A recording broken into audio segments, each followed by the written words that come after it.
आप देख रहे हैं आमने सामने नूरुल आरफीन के साथ। अस्सलाम वालेकुम नाज़रीन, मैं हूं नूरुल आरफीन सिद्दीकी और आप देख रहे हैं प्रोग्राम आमने सामने। धरना जिस पे पिछले हफ्ते हमने एक एक्सक्लूसिव एपिसोड की थी, वाइंड अप हो गया है, अगर तो इसे वाइंड अप कहना बनता है तो। धरना मुजाहिरीन खुश चैन की अमन की बांसुरी बजाते हुए अपने घर चले गए हैं और ये बांसुरी उन्हें मुश्तरका कोशिशों से मुयस्सर आई हैं। इस्लामाबाद हाई कोर्ट ने इस हवाले से एक फ़ैसला दिया है, एक कमेंट दिया। इनफैक्ट वज़ीर दाखिला ने इंतज़ामिया और पुलिस को जलील करा दिया। फ़ौजी सालिस कैसे बन गए, कहाँ गया उनका रद्दुल फ़साद, यहाँ उनको फ़साद नज़र नहीं आया। फाजिल जज ने बराह रास्त फ़ौज को मुखातिब करते हुए कहा, फ़ौज अपनी आइनी हुदूद में रहे, क्योंकि अब अदलिया में जस्टिस मुनीर के पैरोकार नहीं। जिन फ़ौजियों को सियासत का शौक़ है वो हुकूमत की दी हुई बंदूकें वापस करके रिटायर हो जाएं और सियासत का शौक़ पूरा करें। उन्होंने ये भी पूछा कि क्या अगर फैज़ाबाद के साथ GHQ होता तो भी ये धरना बर्दाश्त किया जा सकता था। DG रेंजर्स पंजाब ने मुजाहिरीन में 1,000 रुपये तकसीम किए हैं। जिन मुजाहिरीन ने रजिस्ट किया तो वहाँ पे इस तरह की खबरें भी आई कि DG ने कहा कि क्या हम आपके नहीं या क्या आप हमसे अलग हैं। 1,000 रुपये मेरा ख़्याल है कम मुआवजा है लाखों लोगों को अजियत देने का, हज़ारों लोगों को तकलीफ़ देने का, या कम से कम उन 6, 7 या 8 अफराद की जान की तलाफ़ी। 1,000 रुपये मेरा ख्याल है कम है। चेयरमैन सेनेट कहते हैं हुकूमत ठेके पर दे दी जाए। क्या वज़ीर आज़म के लिए रियाज इजलास अहम था? सुभान अल्लाह। चेयरमैन सेनेट, इसका मतलब है कि इतने गाफिल हैं, उन्हें नहीं पता कि ये पूरा मुल्क ही ठेके पर है। कौन सा काम है जो हुकूमत वक्त कर रही है, माँ सिवाय जाती उम्रा जाके रजिस्टर में अपना नाम लिखवाने के। वज़ीर आज़म को कोई फ़ैसला लेना होता है तो वो जाती उम्रा भागते हैं। उनसे ये पूछा जाए कि ये बैरून मुल्क क्या करने गए। इस वक्त भी जब मैं आपसे गुफ्तगू कर रहा हूँ तो वो रशिया में मौजूद हैं।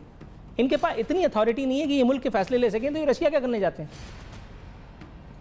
निजी अमलाक को 2 करोड़ 2.5 करोड़ रुपए से ज़ायद का नुकसान हुआ है। उसके बाद इमरान खान साहब फरमाते हैं जस्टिस शौकत की बातें समझ में नहीं आ रही। सर, आपकी सियासत भी तो किसी को समझ में नहीं आ रही, लेकिन आप फिर भी सियासतदान हैं। ये धरना की सियासत आप ही ने शुरू करवाई थी, ये अलग बात कि इसमें अब मजहब का रंग आ गया। एहसन इकबाल साहब फरमाते हैं धरना वाइंड अप हुआ, लेकिन इस मुआहदे को काबिल फ़ख्र नहीं कहा जा सकता। सर, काबिल फ़ख्र तो आप और आपकी कारकर्दगी भी नहीं है। आपकी कारकर्दगी भी सिर्फ माँ सिवाय ज़ुबान दराजी और वर्बल स्टेटमेंट्स देने की है। सुप्रीम कोर्ट में पेश होकर अपनी वजाहतें पेश करने की हैं, अपनी वालिदा माजिदा और अपने नाना के हवालों को पेश करने की है कि आप माशाअल्लाह कितने नजीब उत्तरफ़ैन हैं। बाकी तो सब ऐसे ही ऐसे कर रहे हैं इस मुल्क में, और आपका इस्तेहकाक वैसे भी दुगना हो जाता है क्योंकि आप वज़ीर हैं और वो भी हुक्मरान जमात के। गज़ब खुदा का, कोई आपसे सवाल कर रहा है। बेगुनाही साबित करते हुए इन्होंने कहा कि ऑपरेशन मेरी निगरानी में नहीं हुआ। इनसे ज़रा ये पूछ लिया जाए कि कौन सा ऑपरेशन आपकी निगरानी में हुआ आपकी ज़िंदगी में। डिटेल बड़ी इधर उधर हो जाएगी। वज़ीर आला साहब से, वज़ीर दाखिला साहब से ये पूछा जाए कि ये इस्लामाबाद उनकी जुरिस्डिक्शन में आता है या नहीं, या उनकी जुरिस्डिक्शन में वही किचन, वही दफ्तर और वही घर है कि जहाँ पे वो मौजूद होते हैं। Me, myself and mine. Chaudhary Nisar को मैं उनकी कारकर्दगी को उसके ऊपर क्वेश्चन मार्क लगाता था। मुझे पता ही नहीं था कि चौधरी निसार के बाद जो आएंगे, माशाअल्लाह। मैं अगर आपको गुमराह कर रहा हूं तो मेरी बात पर मत जाइएगा। यहाँ पाकिस्तान के कुछ जय्यद सहाफ़ियों की राय मैं आपके सामने पेश कर रहा हूँ। जाहिद हुसैन साहब, मारूफ सहाफ़ी, तज्ज़ियाकार, कॉलम निगार मौजूद। रियासत को शिकस्त, आइंदा भी ऐसे ही होगा। फरमाते हैं फैज़ाबाद में चंद हज़ार लोग 21 दिन तक बैठे रहे, हर एक के खिलाफ उन्होंने तकरीरें की, उसके बावजूद कोई एक्शन न लिया गया। इससे ज़्यादा ज़िल्लत आमेज़ शिकस्त मैंने पाकिस्तान की तारीख़ में नहीं देखी, देखेंगे भी नहीं सर। जावेद चौधरी साहब फरमाते हैं रियासत के चारों सुतून अब गिर चुके। पार्लियामेंट रियासत का बुनियादी पहला सुतून होता है। क्या आपको नवंबर के महीने में ये सुतून कहीं नजर आया? ये बिल अगर फसाद था तो पार्लियामेंट इस फसाद की जड़ थी। पार्लियामेंट से फसाद की साग पर तेल छिड़का जाता रहा और पार्लियामेंट की तमाशा चुपचाप देखती रही। हुकूमत ने 25 नवंबर को ऑपरेशन लॉन्च किया। पुलिस फोर्स बुरी तरह नाकाम हुई। पंजाब पुलिस के दस्ते भाग गए। रेंजर्स 500 मीटर दूर खड़े तमाशा देखते रहे और एफसी और पुलिस के नौजवान जख्मी होते रहे। अदलिया रियासत का तीसरा सुतून होता है। अदलिया ने इन 21 दिनों में क्या किया? हमारी अदलिया उस दिन तक खामोश बैठी रही जब तक खादिम हुसैन रिजवी ने जजों को वो नहीं कहा जो हम मोदी को कहते हैं। फिर बता दूं, ये जावेद चौधरी साहब की राय है, कोई कार्रवाई के लिए जावेद चौधरी साहब का पता मेरे पास दस्तयाब नहीं है। जावेद चौधरी साहब फरमाते हैं, रियासत का चौथा सुतून अवाम होते हैं। रियासत पर हमले के इन 21 दिनों में अवाम कहाँ थे? क्या ये लोग खादिम हुसैन रिजवी से बात करके अपने रास्ते नहीं खुलवा सकते थे? क्या ये लोगों की अमलाक और मेट्रो स्टेशन नहीं बचा सकते थे? सर, आपने कुछ ज़्यादा मांग लिया। ये 18, 20, 22, 24 करोड़ उन जिंदा लाशों पर एक तोहमत है जो आप उन पर लगा रहे हैं। कामरान खान साहब फरमाते हैं, मुआहिदा तो हुआ मगर तारीखी गलती भी हुई। धरना मुकम्मल तौर पर एक सियासी मामला था। मुआहिदे में आर्मी चीफ का नाम आना बड़ी गलती थी। जनरल कामर जावेद बाजवा की जगह अगर वजीर आजम का नाम होता तो बेहतर था। ये एक तारीखी गलती है। ये सिविल हुकूमत की नाकामी की सबसे बड़ी निशानी है। सर, आप लोग तो इतने जय्यद सहाफ़ी हैं, मैं आप लोगों के बारे में कोई बात भी नहीं कर सकता, क्योंकि आप लोग तो सहाफ़त के ऐसे सुतून है कि जिस तक मैं शायद कभी पहुंच भी ना पाऊँ, या अगर अल्लाह ताला कभी तुक्का लगवा दे तो अलग बात है। किस हुकूमत से एक्सपेक्ट कर रहे हैं सर आप, जिसका वज़ीर आज़म ये कहता है कि मैं वज़ीर आज़म नहीं, मेरा वज़ीर आज़म वो है जिसको नाइल कर दिया गया? इस्लामाबाद में जब ये सब कुछ हो रहा था, मज़हब के नाम पे, उस नबी के नाम पे जिनका आज यौम विलादत पूरी दुनिया, पूरे मुल्क, पूरे पाकिस्तान में मनाया जा रहा है, किस नबी के मानने वाले ये सब कुछ करते रहे? उन 6 लोगों का क्या कसूर था जिनको बेकसूर मौत के घाट उतार दिया गया? मैं इसे कत्ल कहूँगा।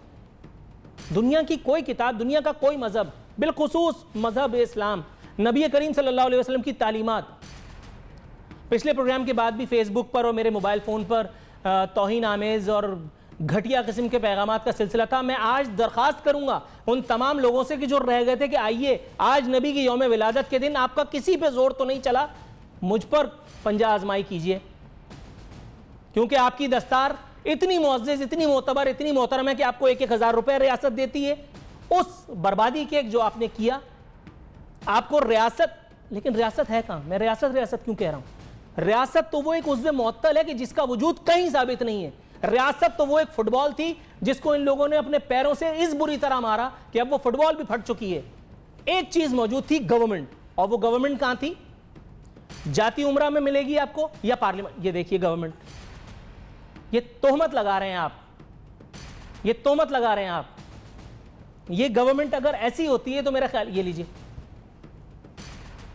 कल तक पीपल्स पार्टी, आज मुस्लिम लीग, आज इनका किया हुआ हर काम इनको जायज नजर आता है। कहते हैं कि इस धरने के जो जामिन है, जो सालिस हैं, उनसे जवाब तलबी की जाए कि धरना मुजाहिरीन इस वक्त लाहौर में क्यों बैठे हैं, इनसे जवाब तलबी करने वाला क्यों नहीं, कोई नहीं है। एक ये भी है तहरीक लब्बैक या रसूलुल्लाह वाले, इनका नाम इस वक्त मेरे जहन से निकल रहा है, लाहौर में धरना दे रहे हैं, ठीक है, पुरअमन एहतजाज कर रहे हैं। अशरफ जलालवी साहब धरना दे रहे हैं, अपने एहतजाज का भरपूर हक इस्तेमाल कर रहे हैं, ठीक है, लेकिन कम से कम इनके अपने बयान के मुताबिक टीवी चैनल्स ने भी रिपोर्ट किया है, मुझे उनसे कोई चेक नहीं आता, मैं इनको तो जानता भी नहीं हूं, लेकिन इनके मौजूदगी में भी लाहौर की जिंदगी मुतासिर तो नहीं हुई है उतनी जितना आपने यहाँ 21 दिनों में कर दिया।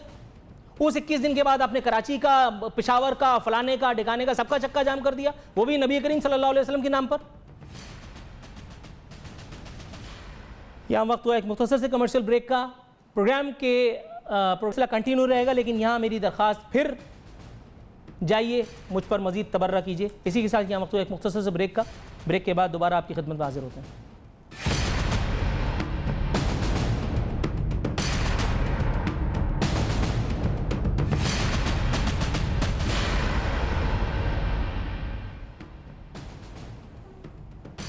वेलकम बैक नाजरीन। सेकंड सेगमेंट में हम दाखिल हो चुके हैं। इस मरहले पर हम गुफ्तगू करेंगे सुप्रीम कोर्ट ऑफ पाकिस्तान के उस मौजूदा हुक्म की जिसके मुताबिक शहर कराची के 35,000 प्लॉट्स पर कब्ज़ा ख़त्म कराने के अहकाम दे दिए गए।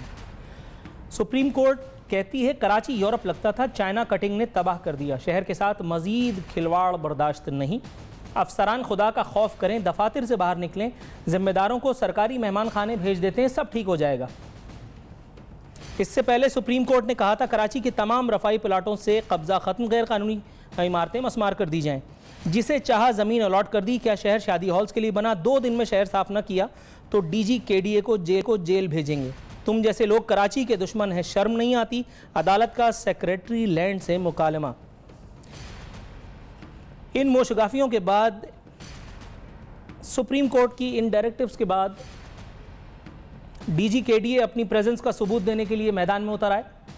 कराची में 175 गैर कानूनी तामीरात को मुनहदिम कर दिया गया। KDA के महकमा स्टेट एंड इन्फोर्समेंट के अमले की सुजानी टाउन, नॉर्थ कराची और दीगर इलाकों में कार्रवाइयाँ। अराजी वागुजार, गैर कानूनी रिहायशी और कमर्शल प्लॉट्स, शादी हॉल्स, अस्पतालों को मसमार करके मुस्तकिल बुनियादों पर निगरानी का निज़ाम नाफिज कर दिया गया। समी सिद्दीकी DG KDA कहते हैं चाइना कटिंग ख़त्म कर देंगे। शहर के तमाम इलाकों में गैर कानूनी तामीरात हैं, बिला इम्तियाज़ कार्रवाई शुरू की गई है, हर हालत में ज़मीन वागुजार कराई जाएगी। समी सिद्दीकी साहब से सबसे पहले तो ये पूछा जाना चाहिए नहायत अदब और एहतराम के साथ कि आपके होते हुए शहर में ये चाइना कटिंग हो कैसे गई?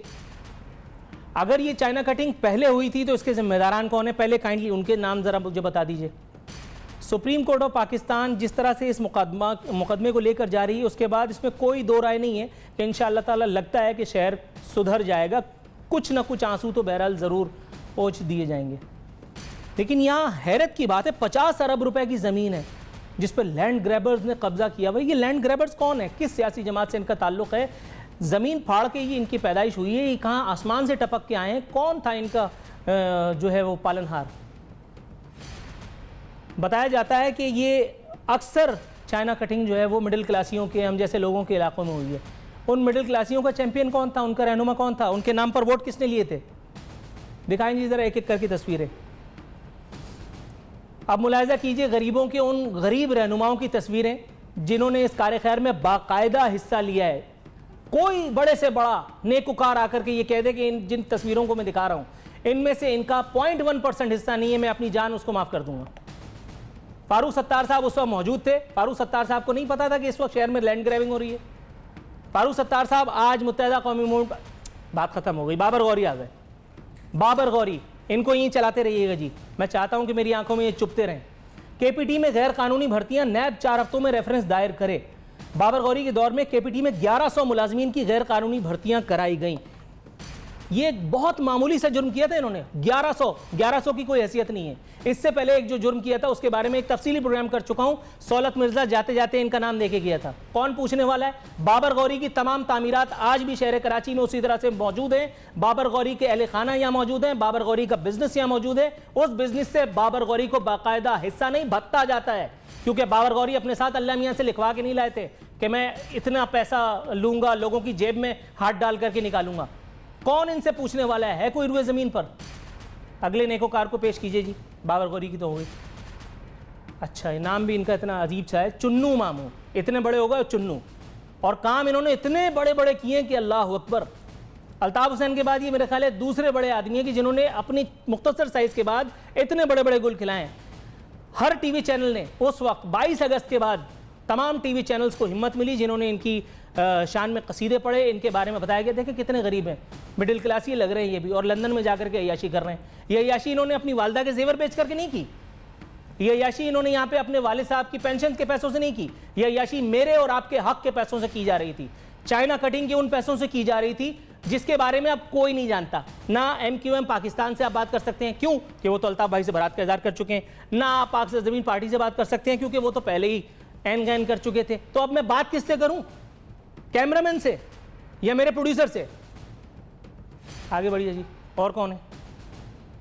ये लीजिए, एंड ऑफ डिस्कशन। इनकी मासूम सूरत पे मत जाइएगा। इनकी आज भी पेंशन जरा पता करवा लीजिए किस सरकारी महकमे से जा रही है। ये इतने गरीब हैं कि इनको टाउन नाजिम गुलशन इकबाल का ओहदा दिया गया था, और उस दौरान में इन्होंने जो गुल खिलाए, गुलशन इकबाल का चप्पा चप्पा ग्रैब कराने वालों में इनका नाम है। सर पे एक बाल नहीं, और इसी तरह जेब में पैसे रखने की जगह नहीं।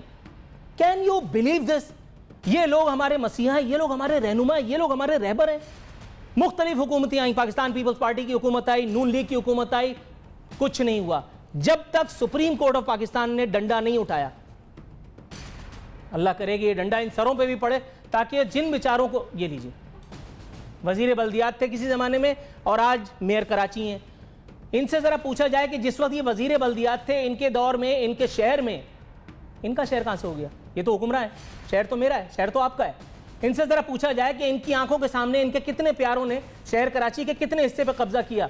लेकिन इनसे पूछने का फ़ायदा कुछ नहीं है, क्योंकि इनको नज़र नहीं आता। इनकी समात मुतासिर है। अगर नज़र आता, समात मुतासिर ना हुई होती तो आज कराची का ये हाल होता। आगे बढ़ें जी।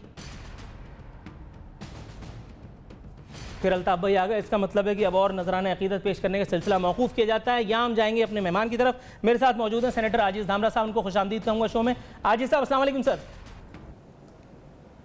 जी वालेकुम अस्सलाम। आजिज़ साहब आपको मेरी आवाज़ आ रही है सर? जी बिल्कुल आ रही है। आजिज़ साहब की आवाज़ ज़रा लाउड कर दीजिएगा। Sir, supreme court of Pakistan ने एक मरतबा फिर डंडा उठा लिया है। सुप्रीम कोर्ट कहती है कि शहर कराची जो शहर हुआ करता था, शहर उरूसुल बिलाद हुआ करता था, रोशनियों का शहर हुआ करता था, वो अब लैंड ऑफ इंक्रोचमेंट्स बन के रह गया है। प्राइमरीली गलती अगर आप तायुन करने जाएं सर, ये किसकी गलती है? देखें जी, बिस्मिल्लाहिर्रहमानिर्रहीम।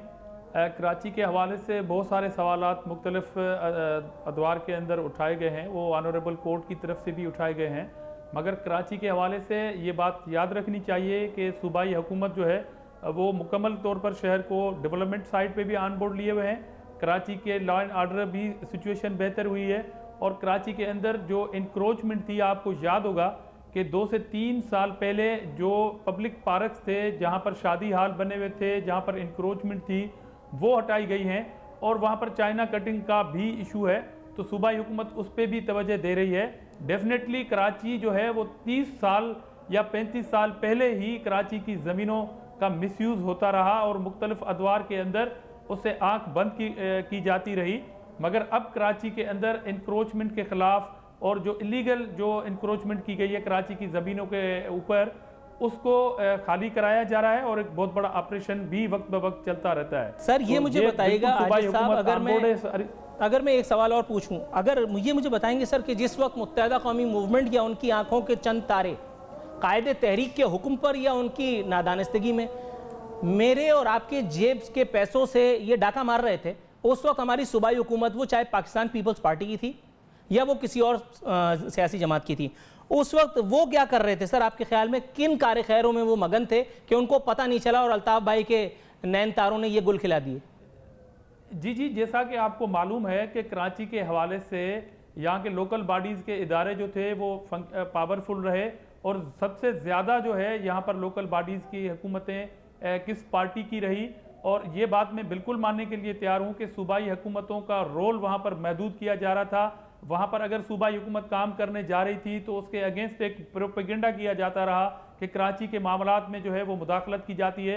मगर आपको ये पूरी कौम को मैं बताना चाहता हूँ कि इस मरतबा सूबाई हुकूमत ने कराची की डेवलपमेंट पे भी उस प्रोपेगेंडा का शिकार नहीं हुई। लोकल बॉडीज़ के इदारे जो कानूनी तौर पर उनको इख्तियार आते हैं वो बिल्कुल उनको दिए गए हैं। उन्हीं तनाज़ुर में सूबाई हुकूमत मुकम्मल तौर पर डेवलपमेंट साइड में जो तरक्याती काम ज़बरदस्त किस्म के हमारे चल रहे हैं, मैं बड़ी डिटेल के साथ भी आपको बता सकता हूं कि सूबाई हुकूमत के जो प्रोजेक्ट चल रहे हैं कराची के अंदर। अच्छा sir kindly allow me to ask another question. ये मुझे बताइएगा सर, केडीए अब इस वक्त समीउद्दीन सिद्दीकी या समी अहमद सिद्दीकी साहब की क़यादत में सुप्रीम कोर्ट के अहकामात पर अपने वजूद को साबित करने में तुला हुआ है। वाटर बोर्ड, केएमसी, केडीए, केबीसीए, 22 अगस्त हुआ, मुत्तहिदा कौमी मूवमेंट पाकिस्तान पर झाड़ू फेर दी गई अपने तौर पर, हालांकि ऐसा कुछ नहीं हुआ है, दे स्टिल एग्जिस्ट। आपके ख्याल में इन इदारों में कभी स्क्रीनिंग करने की कोशिश की है कि कितने वफादारान इन्वर्टेड कॉमास में अभी भी अल्ताफ़ भाई के मौजूद है और कराची वालों को उसी तरह से उनका लहू निचोड़ रहे हैं जिस तरह से पहले नोचा जाता था सुप्रीम कोर्ट के अहकामात के बाद या पहले? सूबाई हुकूमत का कोई इनिशिएटिव इस तरह का सामने नहीं आया सर? देखें, मैं आपको वही बात कह रहा हूं कि कराची के हवाले से जैसा कि आपने केडीए का मिसाल दिया, वाटर बोर्ड का मिसाल दिया, केएमसी है, वहां पर अब मैं ये तो नहीं बता सकता कि इंडिविजुअल्स अब कितने हैं जो अल्ताफ सिंह के फॉलोअर हैं वहां पर, मगर किसके दौर में ज़्यादातर भर्तियां हुई। आपको मालूम होगा कि जो साबिक सिटी नाज़ुम थे उनके दौर में सबसे ज़्यादा अपॉइंटमेंट्स हुई। और आपको ये सुन के भी हैरत होगी, जो OZT जो एक फंड है वो तो मिल रहा है, मगर 50 करोड़ पे सूबाई हुकूमत आज भी केएमसी को दे रही है। वो 50 करोड़ पे उन फेक मुलाजमीन के तनख्वाहों की नज़र हो जा रहे हैं जो वहां पर ग्राउंड पे मौजूद नहीं थे या जो इलीगल भर्ती किए गए थे। तो वो 50 करोड़ रुपए क्यों जारी किए जा रहे हैं सर? उसको रोका क्यों नहीं जा रहा? अपनी जमीन देखिए, हम डेवलपमेंट फंड में दे रहे हैं, हम डेवलपमेंट फंड में दे रहे हैं। और आपको मेयर साहब की जो चीखें इसलिए नजर आ रही हैं कि जब सूबाई हुकूमत कह रही है कि अब सही सिमत में काम होगा, तो इसलिए चीखा जा रहा है कि कराची के मामलात में जो है वो मुदाखलत की जा रही है।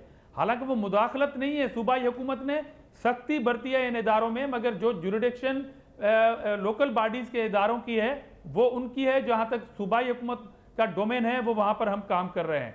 तो इंडिविजुअल्स कितने अल्ताफ हुसैन के फॉलोअर्स हैं अब ये मैं बताने से तो कासुर ही, मगर पूरी कोशिश की जा रही है कि जो फेक मुलाजमीन हैं उनको जो है वो निकाला जाए। मगर आपको ये मालूम है कि वो जब एक्शन लिया जाता है तो उनकी चीखें निकलती हैं और वो चलाना शुरू हो जाते हैं। तो ये एक प्रॉब्लम कराची के अंदर बिल्कुल है, मगर सूबाई हुकूमत ने यहाँ पर रोड इंफ्रास्ट्रक्चर, मैं एक निहायत एहतराम के साथ एक सवाल करने की इजाजत चाहूंगा के हवाले से काम हो, जो सूबाई हुकूमत की जिम्मेदारी है सर, जब तक सूबे में जब तक सूबे में सैयद मुराद अली शाह साहब जैसा प्रोएक्टिव वजीर आला नहीं आया था ना, तब तक पाकिस्तान पीपल्स पार्टी को भी आप उसके कसूर को भी मिनिमाइज नहीं कर सकते, क्योंकि बहुत ही एहतराम, इज्ज़ और माजरत के साथ जो आपके पिछली दफ़ा के वज़ीर आला थे वो 8 साल 7 साल या 5 साल मौजूद तो रहे, लेकिन अल्लाह का शुक्र है इजलासों की सदारत करने या असेंबली में बैठ के सो जाने के अलावा उन्होंने कोई काम नहीं किया।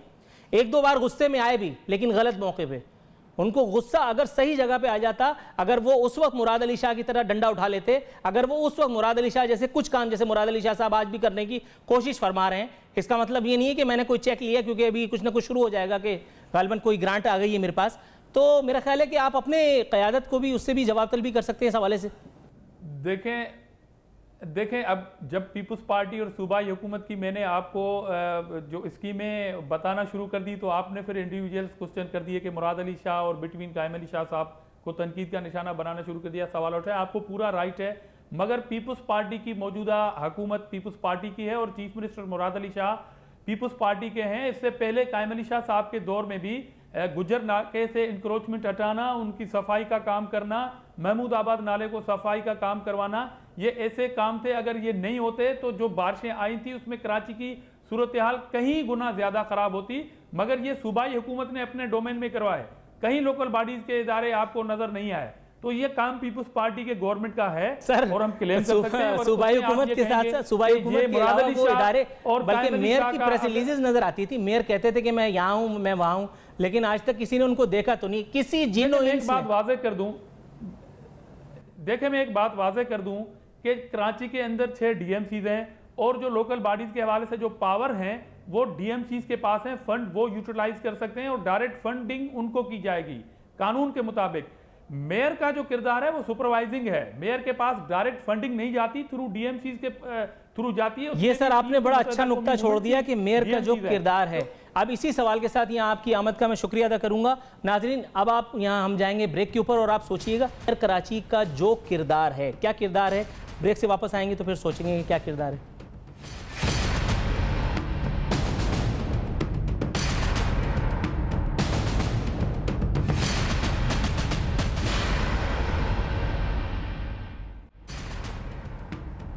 वेलकम बैक नाजरीन, प्रोग्राम के अख्तामी मरहले में दाखिल हो गए हैं। यहाँ हम बात करने वाले हैं lieutenant general retired Amjad Shoaib साहब से, जो इस वक्त हमारे साथ मौजूद हैं।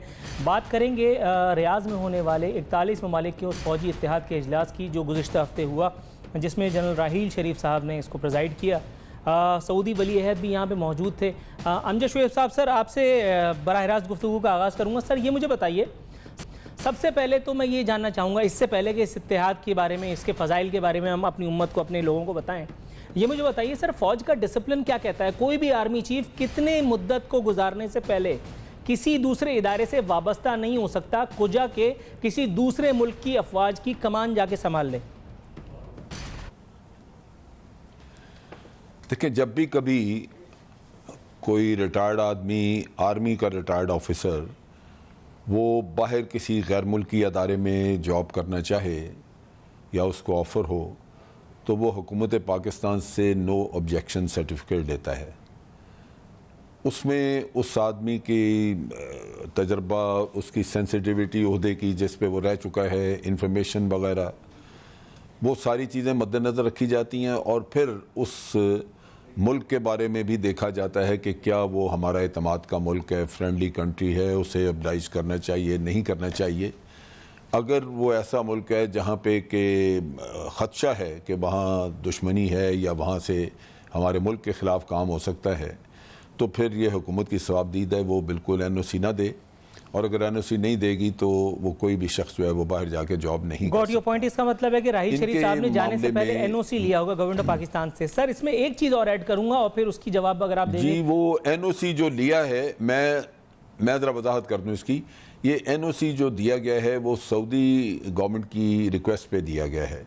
जब राहील शरीफ साहब इस सर्विस में ही थे यहाँ पे, तो उस ज़माने में शहज़ादा मोहम्मद बिन सलमान ने विज़िट किया, प्राइम मिनिस्टर से रिक्वेस्ट की, प्राइम मिनिस्टर ने एग्री किया कि हम जनरल राहील शरीफ को इजाज़त दे देंगे।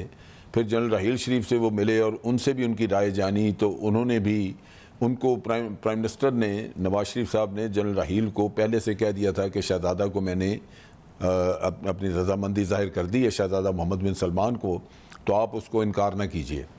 चुनांचे उन्होंने भी। अच्छा सर, ये मुझे बताइएगा, इसका मतलब ये है कि ये दुनिया की तारीख में मेरा ख्याल है, अगर मैं गलत नहीं हूं तो पहला ही वाकया होगा कि किसी आर्मी चीफ के ओहदे पर बराजमान रहते हुए किसी मुल्क के शहजादे ने, वली अहद ने या वॉटएवर ने उस मुल्क के वजीर आज़म से या वजीर दिफा से या आला हुक्काम से बात करके और उनके आर्मी चीफ की खिदमात लेने की गुजारिश की होगी। और जाहिर है कि चूंकि ये गुजारिश सऊदीया से आ रही है, जहां हमारे हुक्मरानों को अपनी जिलावतनी के दिन भी काटने होते हैं, मिलें भी लगानी होती हैं, तो इसलिए इस गुजारिश को जाहिर है कि आमन्ना सदकना कहा गया, इसको हुक्म के तौर पर लिया गया। मैं दुरुस्त कह रहा हूँ सर? जी हाँ, बिल्कुल। मेरे अपने भी इल्म में कोई ऐसा वाक़या नहीं है जहाँ पे कि कोई किसी मुल्क ने इस तरह लिया हो। इसमें थोड़ी सी नौइयत, इस तरह फ़र्क है, बाकी जो आप सोच सकते हैं कि कहीं ऐसा वाक़या हुआ या नहीं, वो ये है कि ये एक कोलिशन है। जैसे नेटो एक मुख्तलिफ ममालिक की मिल के एक फ़ौज मौजूद है, तो वहाँ पे कमांडर जो है वो कभी अमेरिका देता है, कभी कोई और मुल्क देता है। सो वहाँ पे मुख्तलिफ ममालिक, मेंबर ममालिक जो हैं, उनसे उनके कमांडर लिए जाते हैं। और ये जनरल राहील शरीफ चूँकि पहले कमांडर थे तो इनको इस तरह अपॉइंट किया गया, लेकिन बाद में आने वालों के लिए एक बाकायदा प्रोसीजर मुकर्रर किया जाएगा या कर दिया गया होगा, जहाँ रोटेशन में दूसरे मुल्कों को भी मौका दिया जाएगा कि उनके कमांडर्स आके तो इस फोर्स को कमांड करें। और उसमें जो तरीक़ाकार होगा वो जो डिफेंस मिनिस्टर्स की काउंसिल है वो स्टडी करेगी और वो फैसला किया करेगी कि किस मुल्क से लेना है, और क्या जो आदमी दिया जा रहा है, जिसकी ऑफ़र की जा रही है कि इसको ले लें आप कमांडर, वो वाकई इस चीज़ का अहल है या नहीं है। फिर इसमें टेन्योर, मुद्दत मुकर्रर की जाएगी कि जो कमांडर होगा वो कितने सालों के लिए होगा। अमजद साहब, सर ये बताइएगा, राहील शरीफ साहब का फरमाना था कि मुस्लिम ममालिक का फ़ौजी इत्तेहाद किसी मुल्क या फ़िरक़े के ख़िलाफ़ नहीं, ये इत्तेहाद दहशत गर्दी के ख़िलाफ़ कोशिशों का मज़हर है। राहील शरीफ साहब जिस मुल्क के आर्मी चीफ थे उसमें ऑपरेशन ज़र्ब-ए-अज़्ब जैसी एक्सरसाइज कंडक्ट की गई। खुद आर्मी चीफ, उस वक्त के आर्मी चीफ राहील शरीफ साहब ये बताया करते थे कि ये बहुत ही कामयाब ऑपरेशन है, इसमें हमने दहशत गर्दों की कमर तोड़ दी है। राहील शरीफ साहब जब तक मौजूद रहे हम सबको ये लगता था कि ये ऑपरेशन वाकई इतना ही कामयाब है जितना कि बताया जाता रहा है। राहील शरीफ साहब के जाते ही पता नहीं कौन सा ऑर्थोपेडिक सर्जन तालिबान के हत्थे लग गया कि वो दोबारा अपनी कमर की सर्जरी करा के आके खड़े हो गए। इस वक्त बलूचिस्तान में जो कुछ हो रहा है या जितनी जगहों पे हो रहा है वो सब आपके इल्म में, आप मुझसे ज़्यादा बेहतर जानते हैं माशाल्लाह, आपकी नॉलेज को मैं चैलेंज नहीं कर सकता, उसके आसपास नहीं जा सकता। सर ये मुझे बताइएगा कि क्या इन सब बातों के बाद भी सऊदी फ़ौजी इत्तेहाद इतना ही कामयाब हो सकता है कि जितना कि गुमान किया जा रहा है राहील शरीफ साहब की क़यादत में? बिल्कुल। देखिए, राहील शरीफ जो है वो एक फील्ड कमांडर है जिसने कि फील्ड में कमांड की है और उसके साथ साथ उसका बेहतरीन तजर्बा है इस मामले का। और ये जो ज़र्ब-ए-अज़्ब है ये एक बहुत कामयाब ऑपरेशन था। ये आप यूँ देख लीजिए कि अक्रॉस द बॉर्डर हमारे जो हमसाया ममालिक हैं वहाँ से टेररिज्म चल रहा है और वो चलता रहेगा जब तक कि ये एक रीजनल, इलाकाई सूरत में इस मसले को हल करने की तरफ कोई कदम नहीं बढ़ाया जाता। ये मुश्किलात रहेंगी, लेकिन इन चीज़ों के बावजूद आपने देखा कि हमने बहुत हद तक इस पर काबू पाया है और ये तजर्बा जो है यही हमारे ऑफिसर्स का सरमाया है। अब यहाँ पे जनरल राहील शरीफ का जहाँ तक ताल्लुक़ है ये एक ऐसी फ़ोर्स के कमांडर हैं वो जो कि सिर्फ उनकी मर्ज़ी के मुताबिक नहीं चलेगी। यहाँ 41 ममालिक के वज़राए दफ़ा हैं, वो फ़ैसले करेंगे कि इनको कैसे इस्तेमाल करना है। उनमें जैसे पहले ये आपने सवाल किया था कि ये शुबा था कि ये कोई फ़िरक़ावारियत की बुनियाद ना डाल दे, तो ऐसा किस्सा नहीं है, क्योंकि इसमें सबसे इम्पॉर्टेंट चीज़ जो है वो ये है कि ये जो फोर्स है ये खुद ब खुद कहीं जाके हमला नहीं करेगी, किसी मुल्क में खुद ब खुद नहीं जाएगी, कतन नहीं जाएगी। जिस तरह अभी आपने देखा है कि अमेरिका अफ़गानिस्तान में उठ के आ गया, या अमेरिका शाम में चला गया, रूस चला गया, ऐसे इस फोर्स का इस्तेमाल का कोई तरीक़ाकार ने वज़ा नहीं किया गया। वो यूँ है कि अगर कोई मुल्क जिस तरह के लबनान है, या आप देखें कि नाइजीरिया है, वहाँ पे दहशतगर्दी है और वो समझते हैं कि उनकी अपनी कुव्वत इतनी नहीं है कि वो उससे दहशतगर्दी का मुकाबला कर सकें। सर, वक्त के खात्मे का अंदेशा है, इसलिए एक सवाल और आपके गोश गुजार करना चाह रहा हूं, अगर आप काइंडली मुझे उसका जवाब इनायत करें तो बड़ी नवाजिश होगी। राहील शरीफ साहब की कामयाबियां अनगिनत हैं, इसमें कोई दो राय नहीं, इसके ऊपर कई प्रोग्राम्स हो सकते हैं, लेकिन मैं बात कर रहा हूं उन पॉसिबिलिटीज़ की, उन एक क्वेश्चंस की जो बहरहाल कुछ लोग उठाते हैं या कुछ जहनों में वो सवालात हैं। सर, ये मुझे बताइएगा, राहील शरीफ साहब के रहते हुए आर्मी पब्लिक स्कूल जैसा मैसेकर पाकिस्तान में हुआ, जिसमें मुल्ला फजलुल्लाह जैसे दरिंदे ने इतना घिनौना काम किया कि दुनिया की तारीख में मेरे ख्याल है चंगेज़ के अलावा शायद किसी ने इस तरह की हरकत ना की हो। आर्मी चीफ उस वक्त के राहील शरीफ साहब, उस वक्त के DGI जनरल रिजवान अख्तर के साथ तैयारे में बैठकर अफ़गानिस्तान जाते हैं, अफ़गान अथॉरिटीज़ से बात करते हैं, अफ़गान अथॉरिटीज़ को बताते हैं कि आपकी तरफ से ये एक दरिंदा इस तरह से आकर के उसने ये काम किया है, और उसके बाद फिर अफ़गान अथॉरिटीज़ हमें तसल्ली तशफ़ी देकर रवाना कर देती है। आज राहील शरीफ साहब के जाने के बाद एक और आर्मी चीफ का टेन्योर यानी आधा हो चुका, या पौना कह लीजिए, या 25% कह लीजिए। सर, एक साल हुआ उनका। जी, एक साल, कल एक साल मुकम्मल हुआ। जी, एक साल हुआ। सर, ये मुझे बताइएगा, क्या राहील शरीफ साहब के दौर में होने वाले इतने बड़े वाक़े का, आर्मी पब्लिक स्कूल के मैसेकर का, मुल्ला फजलुल्लाह का सद्देबाब आप अगले आर्मी चीफ के टेन्योर में भी पूरा होते देख रहे हैं? देखिए, बात यह है कि जैसे मैंने कहा कि तमाम जो इंतज़ामात जो कुछ भी किया जा रहा है उसमें बाहर के ममालिक की जो रोल है, जो कुछ वो करा रहे हैं, उसके बारे में भी कोशिश की जा रही है। आपने देखा होगा कि जनरल कमर जावेद बाजवा अफ़गानिस्तान भी गए, ईरान भी गए, वो टर्की, सऊदी अरेबिया और यूनाइटेड अरब एमिरेट्स भी गए, क्योंकि ये सारे मुल्क जो हैं इनका किसी न किसी शक्ल में हमारे मुल्क की दहशतगर्दी से ताल्लुक़ है। सऊदी अरेबिया या अगर ये यूनाइटेड अरब एमिरेट की बात करें, यहाँ से फंडिंग हो रही है। ईरान से दहशतगर्दी हो रही है जो हमारे CPEC के अगेंस्ट, और ख़ास तौर पे ये जो इलाका है गवादर का उस साइड पे, इधर बलूचिस्तान में जो कुछ हो रहा है वो अफ़गानिस्तान की सरज़मीन से हो रहा है। तो इन चीज़ों को आप डिफ्यूज़ करने की कोशिश कर रहे हैं। अफ़गान हुकूमत से बातचीत की है जनरल कमर जावेद ने। फिर जो बहुत इंपॉर्टेंट काम शुरू किया है वो है कि जो फेंस लगाई जा रही है, बाड़ लगा रहे हैं आप इसके बॉर्डर के साथ साथ, बावजूद इसके कि अफ़गानिस्तान मुखालफत कर रहा है, अमेरिका ने मुखालफत की है, लेकिन आपने कहा कि हमारे दिफा के लिए ये ज़रूरी है, हम ये लगाएंगे, और वो किले बनने शुरू हो गए और फेंस लगनी शुरू हो गई। इन चीज़ों से लाजमन इनमें कमी वाक़या होगी। फिर कोई कमी वाक़या होगी। चलें सर, इसका फैसला तो आने वाला वक्त करेगा। नाज़रीन, ये थे लेफ्टिनेंट जनरल अमजद शोएब साहब, इनसे गुफ्तगू सिलसिला आपने मुलाहिज़ा किया। कितनी बातों से इत्तेफाक आपको है, कितनी से इख्तलाफ, इसका फैसला आप पर छोड़ते हुए यहाँ नूरुल आरफीन सिद्दीकी और आमने सामने की टीम को इजाज़त दीजिए। फ़ी अमान अल्लाह।